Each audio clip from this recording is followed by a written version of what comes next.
नमस्कार, स्वागत है आपका अपने YouTube channel NCERT study point पे और मेरा नाम है अर्जुन। ठीक है, तो आगे चलते हैं। तो आज हम जो हमारा क्लास 12th है इसका जो फर्स्ट चैप्टर है, ठीक है, जो हमारा पहला जो चैप्टर है दो ध्रुवीयता का अंत, इसका आज हम इम्पोर्टेंट क्वेश्चन देखने वाले हैं जो कि MCQ टाइप का होने वाला है। ठीक है, यानी इस चैप्टर का जितना भी MCQ क्वेश्चन आपके लिए बनता है बोर्ड एग्जाम के लिए वो सभी MCQ क्वेश्चन आपको मैं करवाऊंगा, लेकिन 5 पार्ट में करवाऊंगा। ये जो मैं आपको कराने वाला हूँ 10 MCQ, ये जो है पार्ट 1 रहने वाला है। इसमें मैं आपको 10 MCQ क्वेश्चन करवाऊंगा। ठीक है, सब्जेक्ट हमारा पॉलिटिकल साइंस है, क्लास 12th है, चैप्टर हमारा ये है। और आज हम CBSE बोर्ड के अकॉर्डिंग जितने भी इस चैप्टर से इंपॉर्टेंट क्वेश्चन बनते हैं जो पिछले साल आ चुके हैं या फिर आएंगे, उनके हिसाब से आज हम MCQ क्वेश्चन की तैयारी करेंगे। ठीक है, तो आगे बढ़ते हैं। और आपका कोई सवाल हो, कोई क्वेरी हो और आप मुझसे पर्सनली पूछना चाहते हो तो आप मुझे फेसबुक और इंस्टाग्राम पर पूछ सकते हो। ठीक है, फेसबुक और इंस्टाग्राम जो है ये दोनों पे मेरा जो यूजर नेम है वो सेम है। ठीक है, आप इंस्टाग्राम पर जाओगे, मेरा यूजर नेम सर्च करोगे तो कुछ इस प्रकार का इंटरफेस आपके सामने ओपन होगा। ठीक है, आप मुझे वहां फॉलो कर लेना और आपका कोई सवाल हो आप मुझसे पर्सनली पूछ सकते हो। ठीक है, तो आगे चलते हैं। तो हम आज देखते हैं कि इसमें जो आपका ये जो चैप्टर है दो ध्रुवीयता का अंत, तो आपको ये जो चैप्टर आपका है ये मैं न्यू कोर्स के अकॉर्डिंग आपको इसका MCQ कराने वाला हूं। ठीक है, इसका जो चैप्टर 1 था, इससे पहले था शीत युद्ध का दौर, वो इस साल आपका डिलीट है। ठीक है, तो मैंने आपका दो ध्रुवीयता का अंत वाला चैप्टर जो है ये मैंने आपको करा रखा है। ठीक है, इसका वीडियो मैं आपको डिस्क्रिप्शन में दे दूंगा, आप उस चैप्टर को जरूर पढ़ें। अगर आप उस चैप्टर को पढ़ लेंगे दो ध्रुवीयता का अंत, तो आपको जो है चैप्टर बिल्कुल इजी लगेगा, आसान लगेगा। ठीक है, तो आज आपका पहला क्वेश्चन है रूस की क्रांति कब हुई थी।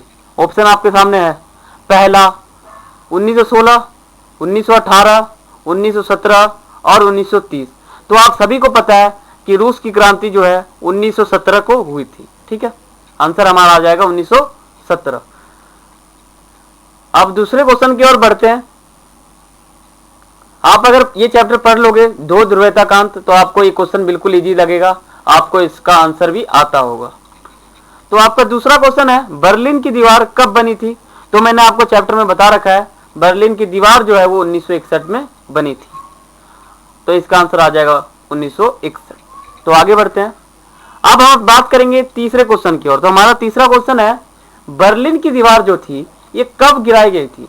तो आप सभी को पता है बर्लिन की दीवार जो है वो सन 1989 को आम जनता द्वारा तोड़ दी गई थी। ठीक है, बर्लिन की दीवार की लंबाई थी टोटल 150 किलोमीटर। ठीक है, तो आंसर हमारा आ जाएगा 1989। ठीक है, तो आगे चलते हैं। अब हमारा चौथा क्वेश्चन है पहला विश्व युद्ध कब से कब तक चला, यानी कब शुरू हुआ और कब खत्म हुआ। ठीक है, तो इसका ऑप्शन आप सभी के सामने है 1914 से 15, 16 से 17, 14 से 18, 20 से 25। तो आप सभी को बिल्कुल, अगर आपने मेरा चैप्टर का वीडियो देख रखा है तो आपको मैंने वहां बिल्कुल बता रखा है कि जो पहला विश्व युद्ध हुआ था वो 1914 से 18 के बीच हुआ था। ठीक है, तो आंसर हमारा आ जाएगा 1914 से 18। तो आगे बढ़ते हैं। अब हम पांचवें क्वेश्चन की ओर बढ़ चुके हैं। तो पांचवा क्वेश्चन जो है वो है दूसरा विश्व युद्ध कब से कब तक चला। ठीक है, तो आपका जो ये आंसर होगा ये होगा 1939 से 45। ठीक है, इस समय ये जो दूसरा विश्व युद्ध था वो चला था और खत्म हुआ था, यानी 1939 में शुरू हुआ और 1945 में खत्म हो गया। और ये जो युद्ध है ये दो राष्ट्रों के बीच हुआ था, एक तरफ थे मित्र राष्ट्र, एक तरफ थे धुरी राष्ट्र। ठीक है, इन दोनों के बीच जो है ये दूसरा विश्व युद्ध हुआ था। तो आगे चलते हैं। अब हम छठे क्वेश्चन की ओर आ चुके हैं। छठा क्वेश्चन हमारा है कि सोवियत संघ जो था इसका विघटन कब हो गया। तो ऑप्शन आप सभी के सामने है, पहला 1990, दूसरा 1992, तीसरा 1995 और चौथा 1991। ठीक है, तो इसका सही आंसर 1991 होगा। 1991 में जो है सोवियत संघ का विघटन हो चुका था। रूस ने ऐलान कर दिया था कि सोवियत संघ का विघटन हो चुका है, विश्व एक ध्रुवीय हो चुका है। ठीक है, अब हम सातवें क्वेश्चन की ओर आ चुके हैं। 7वां क्वेश्चन है हमारा कि सोवियत संघ जो था ये कब अस्तित्व में आया, यानी ये बनकर कब तैयार हुआ।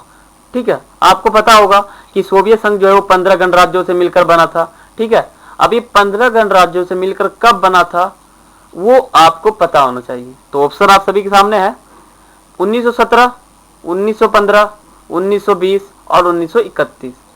तो आप सभी को पता होगा कि जो रूस की क्रांति हुई थी 1917 में, तब सोवियत संघ का जन्म हो चुका था। 15 गणराज्य से सोवियत संघ बनकर तैयार हो चुका था। ठीक है, तभी आप देखोगे कि जब दूसरा विश्व युद्ध हुआ था तब मित्र राष्ट्र में सोवियत संघ और अमेरिका ये दोनों शामिल थे। ठीक है, तो अब हम अगले क्वेश्चन की ओर बढ़ते हैं। तो हमारा जो अगला क्वेश्चन है वो है सोवियत संघ कितने गणराज्यों से मिलकर बना था। मैंने आपको बता ही दिया है, तो आपका आंसर आ जाएगा 15। ठीक है, आंसर आपका आ जाएगा 15। अब हम देखते हैं 9वां क्वेश्चन क्या है।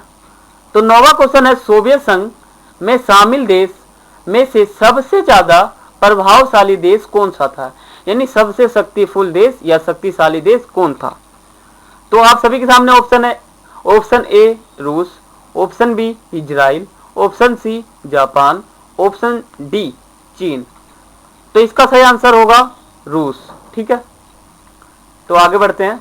आपका 10वां क्वेश्चन है सोवियत संघ में किस पार्टी का दबदबा था, यानी जो सोवियत संघ था इसमें पार्टी जो थी, जो सरकार था, वो कौन सी सरकार थी, किस पार्टी का दबदबा था। तो आपको पता होना चाहिए। इसका आंसर जो आएगा वो होगा कम्युनिस्ट पार्टी। ठीक है, इसका आंसर हो जाएगा कम्युनिस्ट पार्टी। तो इसका आंसर हो गया कम्युनिस्ट पार्टी, यानी कम्युनिस्ट पार्टी का मतलब होता है जिस देश में एक सरकार हो या फिर एक दल हो जो बार बार चुनाव जीते और सत्ता में आ जाए, उसी को कहते हैं। चुनाव तो फिर हुआ ही नहीं। देखो कम्युनिस्ट पार्टी में जो ये होता है कि एक सरकार रहती है। ठीक है, वही हर बार सत्ता में रहती है, उसी का प्रभुत्व रहता है, दूसरा कोई सरकार का नामो निशान नहीं है, उसे कहते हैं कम्युनिस्ट पार्टी, यानी एक पार्टी का दबदबा। ठीक है, तो आज के लिए इतना ही था। आप हमारे चैप्टर का वीडियो देख लो। ठीक है, हमने जो है 2 ध्रुवीयता का अंत ये चैप्टर भी अपलोड कर चुका है, कर रखा है। ठीक है, और जो हमारा सत्ता के नए केंद्र हैं इनका भी हमने जो चैप्टर है उसका पार्ट 1 अपलोड कर चुका है। जल्दी हमारे जो ये सत्ता का नए केंद्र है इसका पार्ट 1 भी अपलोड हो जाएगा। ठीक है, आप हमारे चैनल को सब्सक्राइब कर लें और बेल आइकन पे क्लिक कर लें, और जितना हो सके उतना वीडियो को शेयर करें, और वीडियो अच्छा लगा हो तो वीडियो को लाइक करें। हमारे चैनल का नाम है एनसीईआरटी स्टडी पॉइंट और हमारे चैनल का लोगो ये है। ठीक है, अगर अभी तक आप हमारे चैनल से जुड़े नहीं हो, यानी सब्सक्राइब नहीं किए हो, तो जरूर से जरूर सब्सक्राइब करो। ठीक है, और आप हमारा ये 2 ध्रुवीयता का अंत वाला चैप्टर है, ये मैंने आपको बिल्कुल डीप पढ़ा रखा है। 1 घंटे कुछ मिनट का होगा, तो 1 घंटे कुछ सेकंड का होगा, तो आप उस वीडियो को जरूर से जरूर देखें। ठीक है, आप ये सोच रहे होंगे कि वीडियो का जो लंबाई है, यानी वीडियो का जो हाइट है बहुत ज्यादा है, यानी 1 घंटे का है। ठीक है, तो आप ये मत देखो कि 1 घंटे का वीडियो है, ये देखो कि उसमें हर चीज आपको विस्तार से बताया गया है। तो आप उस वीडियो को जरूर से जरूर देखो ताकि आपको चैप्टर बिल्कुल समझ में आ जाए। ठीक है, तो ये हमारा जो है ये हमारा एमसीक्यू का पार्ट 1 है। ठीक है, पार्ट 1 रहने वाला था, तो ये जो पार्ट 1 था ये मैंने आपको करा दिया है। टोटल 5 पार्ट लगेंगे, इतने में आपको ये पूरा इस चैप्टर जितना भी एमसीक्यू क्वेश्चन बनता है वो सभी आपको इस चैनल पर प्रोवाइड कर दिए जाएंगे। ठीक है, तो आज के लिए इतना ही था। वॉचिंग सभी को जय हिंद, जय भारत।